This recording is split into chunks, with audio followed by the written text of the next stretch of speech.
I want nothing to do with that, to be quite honest. I think it was a disgrace. I think it was absolutely disgraceful. And then, then Mickey Hart jumping up and down and cheering and smiling afterwards as if they've achieved something good. I'll tell you what they've achieved. They've achieved something absolutely rotten.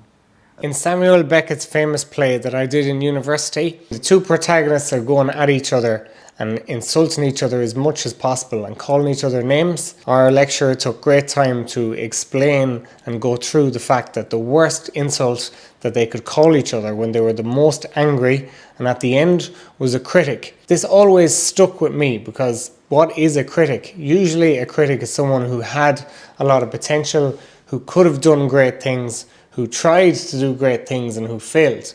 Now there's nothing wrong with failing. I've failed all the time and I fail at goals all the time, but as long as you're moving forward and progressing in some way, usually failure is bearable or you can deal with it.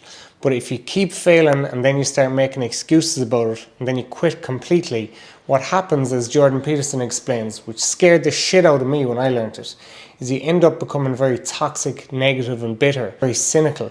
So those people that you see that spend their time criticizing everyone else and attacking everyone else, usually they started off trying to do something and the criticism that they got to them, or they failed, it stung too much, and instead of being brave enough to try again 100 more times like we all have to do, they just started criticizing everyone who does try. So no doubt a lot of people are in New Year's resolutions, or you might be aiming to have the best season of your life, and the words of someone else who criticized you are stinging. A lot of the clients who come to me, they talk in the consultation and I'll be asking them what's motivating them. A lot of the time it can come down to, after a few layers, them saying, well, there's this one person who said something to me and I really want to prove them wrong.